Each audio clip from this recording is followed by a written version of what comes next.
Bonjour. Bonjour, voilà, nous sommes Bonjour. à peu près en ligne. Là, je suis arrivé.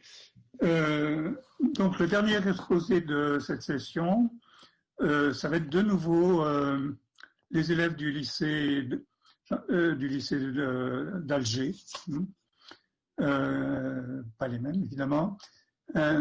Troisième groupe du lycée d'Alger qui nous présente le sujet l'arcade royale. Je vous laisse commencer donc. Alors bonjour, je m'appelle Amara Harris et moi et mon collègue Hachem Hachem Malek, Malek, enchanté. on va vous présenter le sujet qui nous a été proposé par Nathan Jeans, l'arcade royale. Alors le sujet, En fait, le roi Tamox qui visite son nouveau palais s'adresse à son épouse Essilana. Admirez, ma reine, cette arcade faite de mêmes pierres taillées. je suppose que vos ouvriers ont utilisé du mortier pour que ces pierres tiennent. Oui, ma reine, sans cela, ce merveilleux édifice ne pourrait pas tenir. Je n'en suis pas si sûr. Je pense qu'il tiendra en posant seulement les briques les unes sur les autres. Je peux même affirmer qu'on peut réaliser n'importe quelle largeur d'arcade. C'est la problématique qu'on va tirer à partir de là. Peut-on construire une arcade en empilant des briques et lui donner l'écart souhaité? Donc pour commencer à répondre à notre problématique, on va donner quelques éléments d'information. Bon, déjà, on va commencer avec un peu d'histoire. Il faut savoir que l'arc occupe 6000 ans dans l'histoire de l'architecture. Il paraît que pour la première fois dans l'architecture mésopotamienne, elle apparaît. Elle se transmet en Europe moyennant son emploi par l'Empire romain jusqu'à son apogée au XVIe siècle. Et là, après, on va parler de mortier. C'est quoi le mortier? En fait, ce n'est pas du ciment. Le ciment a été inventé au XIXe siècle et les arcades n'étaient pas bâties avec du ciment. Non, grâce aux forces, les vecteurs et la pression des phénomènes physiques. Le mortier, en fait, était certes une alternative, mais représentait ce que l'on peut aujourd'hui qualifier de colle et n'avait donc pas la même résistance que le ciment. Alors parmi toutes les formes d'arcade, comme celle en plein cintre, l'outrepassée, la surhaussée, la surbaissée, la polylobée, la rampante, nous allons nous concentrer sur une seule forme d'arcade, l'arcade en corbeille. Bon, cela étant dit, entrons dans le vif du sujet. L'arcade est faite en axe de symétrie, c'est-à-dire que les deux côtés sont égaux. Donc on travaillera sur un seul côté de l'arc. Il faut savoir que nos briques sont identiques, même longueur, même largeur, et le but est d'obtenir l'écart, le plus important.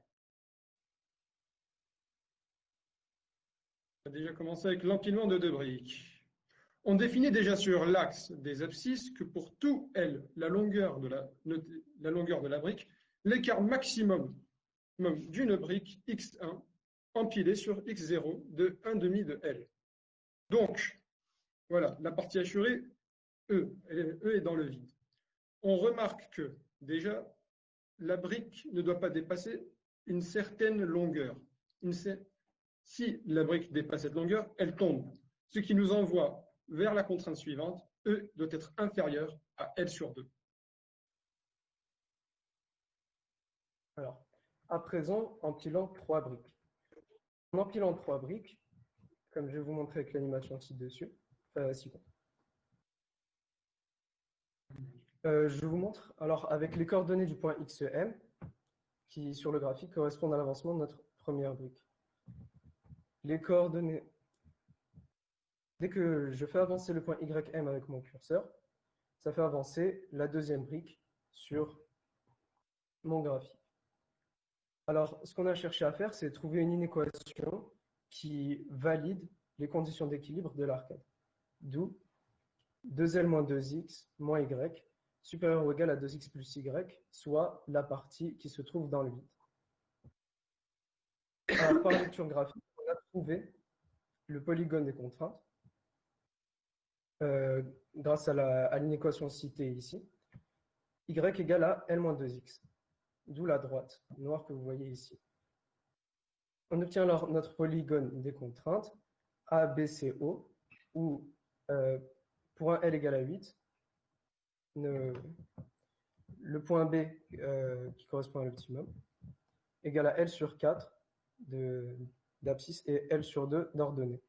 Donc, on a fait le calcul et en écart, ça donne x plus y, donc est égal à 3/4 de L. À présent, ajoutons une quatrième brique à notre édifice. Quand on ajoute une quatrième brique, il nous faut passer en 3D. Donc, on a commencé par construire le cube que vous voyez ici, en entrant les contraintes. 0 inférieur ou égal à x, inférieur ou égal à L sur 2, pareil pour y, pareil pour z. Puis, on a obtenu les figures en brun que vous voyez ici, en entrant les équations suivantes. 3L moins 3x moins 2y moins z égale à 3x plus 2y plus z. Et 3 demi de L égale à z. Voilà. Donc graphiquement, on a obtenu ça en reliant tous les points d'intersection de nos figures. On a appelé ce polyèdre le polyèdre des contraintes. À l'intérieur de ce polyèdre des contraintes, le point M qui a pour coordonnées x, y, z, on fait bouger dans l'animation ici. Voilà. Donc vous pouvez voir que x correspond à l'avancement de ma première brique, y à l'avancement de ma seconde brique, et z à la troisième. Donc forcément, l'optimum, où cette fois-ci se calculera E est égal à x plus y plus z, le plus grand écart, croisera un des sommets du polyèdre. Ici, il s'est avéré que le sommet qui nous offrait le plus grand écart était le sommet P, qui a pour écart 11/12 de L. Alors à présent, quand on a essayé d'empiler une cinquième brique, on n'arrivait pas à représenter ça en 4D. Donc on a décidé de changer de méthode de calcul.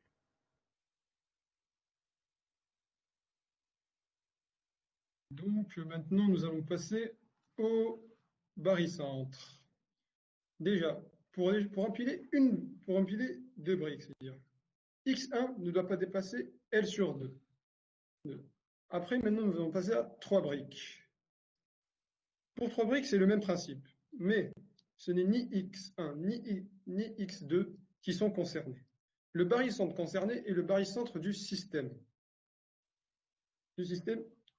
qui ne doit pas dépasser L sur 2. La loi du barycentre dit que le barycentre du système de 2 briques est de 1,5. Et la distance entre ces deux barycentres, mathématiquement, est égale à 1 facteur de x1 plus x2 qui est égal à L sur 2. D'où l'équation x2 est égal à x1 plus x sur 2. Et on obtient pour n3, donc x2, un écart de 3/4 de L. Nous avons procédé de même pour n nombre de briques. On peut reproduire le même principe avec 4 briques empilées. x3 sera donc égal à x2 plus 1/2 de 1/2 fois L et 1/2 facteur de x2 plus 3, x1 qui est égal à x1 plus 1/2 L et 1 tiers facteur de x1 plus x2 plus x3 plus 1/2 L. Pour 4 briques, on retrouve aussi la bonne réponse du polyèdre x3 est égal à 11 sur 12 L. Donc maintenant, on est passé à une résolution pour n briques. Alors pour n briques, on est parti du haut en continuant sur notre lancée de tout à l'heure. Seulement, il est plus juste de commencer en partant du bas. C'est ainsi qu'on a obtenu cette formule. Donc, qui va se simplifier sous cette forme. On obtient alors xn-1 égale à L sur 2, facteur de 1 plus 1/2 plus 1 tiers plus 1 quart, etc. Jusqu'à n-1.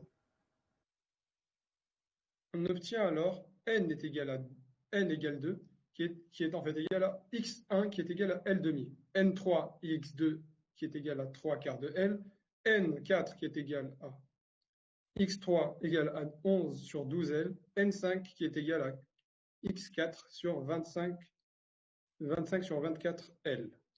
Le décalage total est le produit de la moitié de la longueur de la brique par par la somme des inverses des nombres entiers successifs allant de 1 au nombre de briques empilées sur la première. Nombre de x nombre de briques. Donc, notre travail nous permet de conclure ainsi. Il est tout à fait possible de construire une arcade en empilant simplement les briques les unes sur les autres et de donner à cette arcade la largeur souhaitée. C'est donc la reine qui a raison. Donc, pour ouverture, on propose Néanmoins, de s'intéresser à la forme de l'arcade, puisqu'on a dû obéir à des contraintes qui, depuis le début, étaient liées à la forme de l'arcade. Voilà. On vous remercie pour votre écoute. C'était l'équipe 1, Amara Harris et HML. Bonjour, mais ils peuvent tous remettre leur caméra maintenant pour les questions. Non? Bon. J'ai une question que je ne sais pas si c'est vraiment une vraie question de Christian. La partie qui est enlevée en vrai dans une arcade facilite quand même. Elle devrait donc être plus longue. Christian, tu peux préciser ce que tu veux dire? Bon, on va attendre de savoir si Christian est toujours là. Je crois qu'il y a eu un incident sur la diffusion et que les gens ont été débranchés à un moment. Alors, c'est possible qu'on ait moins de questions.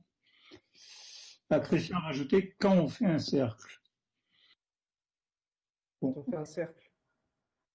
Bon, la partie en vrai dans une arcade facilite quand même. Elle devrait être plus longue. Et il ajoute quand on fait un cercle.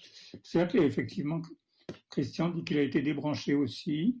Ça veut dire qu'il leur manque un petit peu de... Ils ont raté un petit bout de l'exposé, selon le temps qu'ils ont mis à se reconnecter. Ah, d'accord. C'est chez YouTube, c'est pas nous, notre diffuseur, il a marché tout le long, n'est-ce pas Gilles? Oui. Bon. Ok, mais je sais pas, le problème c'est que moi je ne sais pas quelle partie... alors, Christian dit, c'est que sur cette diapo, sur ce que tu es en train de présenter là, qu'il a une question, qu'il a sa question. Oui. Oui. Oui, alors il dit que la partie qui est enlevée, donc c'est là où il y a, ça ressemble à un cercle sur le dessin là, il dit qu'elle devrait être plus longue. Alors, je ne sais pas pourquoi, mais... Excusez-moi, j'ai des problèmes de connexion. Je ne pense pas qu'elle devrait être plus longue, puisque c'est... Bon, elle pourrait peut-être être plus longue parce que ce n'est pas un schéma avec des proportions, ce n'est pas un schéma à noter. Mais c'est pour présenter en fait qu'avec une arcade encorbelée, si on taillait un cercle, on pourrait obtenir une arcade en plein cintre. Et d'où l'intérêt de notre travail pour se focaliser sur une arcade comme ça, qu'on n'a pas l'habitude de voir. En plein cintre, voilà, qu'est-ce qui va? C'est moi. En plein cintre, ça veut dire une arcade circulaire, enfin. Oui. Oui. Bon, moi j'avais un peu une question, enfin j'avais une question qui n'est pas vraiment mathématique parce que je ne connais pas. Qu'est-ce que c'est qu'une arcade rampante? Alors l'arcade rampante, c'est dans cette diapo, une arcade avec à peu près cette forme-là, avec la légende de rampante. Oui, elle est dessus. Donc par rapport aux arcades, c'est la plus large. C'est la plus large. Oui. Et elle s'appuie sur quoi? Sur les deux appuis ne sont pas au même niveau, c'est ça? Oui, et en généralement, on a vu sur les cathédrales, en perspective. Elle s'appuie sur... D'accord. Bon, et puis j'ai une autre question qui est peut-être un peu plus mathématique, c'est que si j'ai bien compris, je ne suis pas complètement sûr d'avoir tout compris, et vous me direz, dans votre message, dans vos arcades, ici, chacune des demi-arches tient toute seule. C'est ça que vous avez calculé avec le centre de gravité. Alors qu'il me semble quand même que dans les arcades qu'on voit dans les églises ou ailleurs, ou dans les mosquées, je ne sais pas, il y a une clé de voûte et les deux côtés, les deux arcs s'appuient l'un sur l'autre. Oui, donc c'est ici, on a dit, l'arcade est faite en axe de symétrie, c'est-à-dire qu'une fois qu'on a finalisé une partie, il suffit de faire la même chose de l'autre côté et elles s'appuieront les unes sur les autres. Ils ne s'appuieront pas vraiment puisqu'elles tiennent chacune elles-mêmes. Oui, de leur... En fait, Mais monsieur, comme vous là, voyez ici, on peut comme vous voyez ici, s'il y a une là, brique qui, qui est en chute, en là, fait, c'est on va plus. essayer de faire la même chose de l'autre côté pour qu'elle se soutienne. oui, Donc, pas réel non, besoin de clé de voûte ici. oui, oui, vous pouvez vous passer de clé de voûte. Oui. D'où la Oui, question. en fait, c'est un problème physique. La pression, la force et la pression font que la force de la moitié de la première arcade, la force de la deuxième arcade entre en collision, ce qui fait qu'elles tiennent.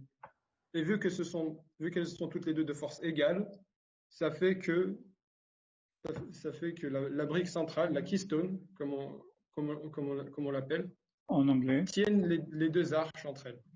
En français, c'est la clé de voûte, hein, complément, je crois. Oui, oui. Oui, Oui, oui, clé de voûte. ok. Mais du coup, la question, ça serait, en mettant justement une clé de voûte qui supporte vraiment des efforts, et pas, là, elle serait un peu symbolique, disons, est-ce qu'on peut aller beaucoup plus loin que ce que vous faites? Donc, notre écart D'ab- peut tendre vers l'infini. Donc, je ne Oui. comprends pas le sens de la En question. fait, cela, Là, vous pouvez aller à l'infini, mais en mettant une grosse hauteur. C'est ça, en fait. Oui, oui.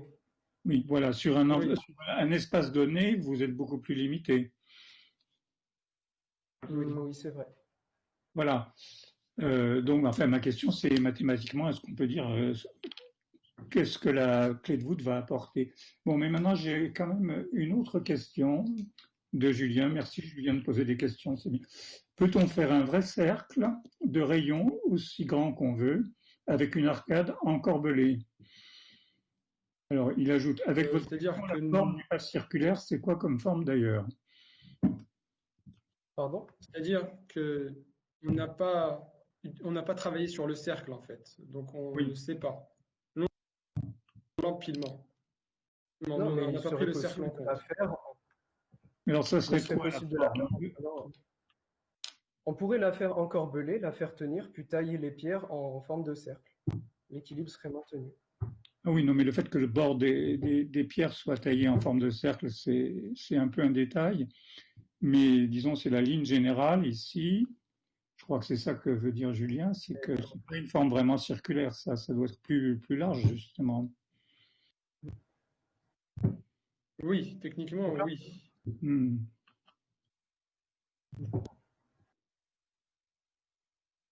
ce qu'on avait proposé en ouverture, c'est de travailler sur d'autres formes d'arcade et peut-être d'autres méthodes pour résoudre le problème. Par exemple, les vecteurs de sens opposé et de même force qui s'annuleraient pour donner une situation d'équilibre.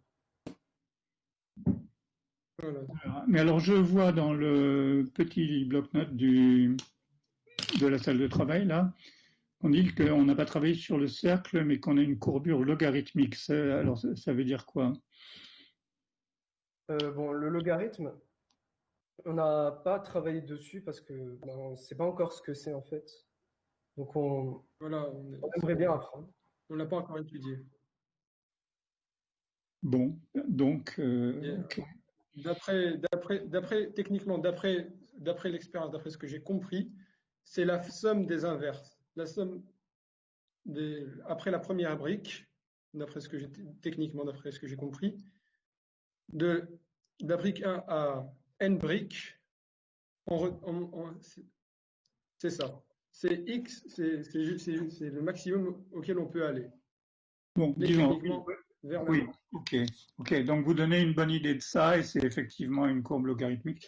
Si ça représente, vous partez d'une grandeur, puis vous ajoutez la moitié, puis le tiers, puis le quart, puis le cinquième, et ainsi de suite. Vous arrivez à une progression qu'on appelle logarithmique et que les élèves de terminale doivent connaître, mais pas les autres, je crois. Il y a Julien et Christian qui persistent sur leurs questions sur les formes. Forme des arcades. Non, alors c'est pas ça, parce que la dernière question de Julien, c'est je peux reformuler la question. Si on veut faire une arcade de largeur L, quelle doit être sa hauteur H? Et je crois que là, on rejoint un peu la discussion Oui, qu'on vient d'avoir, à savoir sur La hauteur dépend. la progression et la forme que ça donne. Mhm. Oui, non mais dis, réponds. Oui. Donc la hauteur serait proportionnelle au nombre de briques posées en hauteur.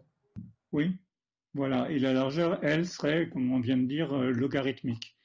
Bien qu'on ne sache pas ce que Oui. c'est que logarithmique. Je crois que, Julien, ça répond à ta question. Eh bien, je vois pas vraiment d'autres questions. Vous pouvez réintervenir sur le chat. Hein. On va s'arrêter, mais comme donc on a un exposé de moins que prévu, on est plutôt en avance, on est bien. En tout cas, je vous remercie beaucoup, bravo.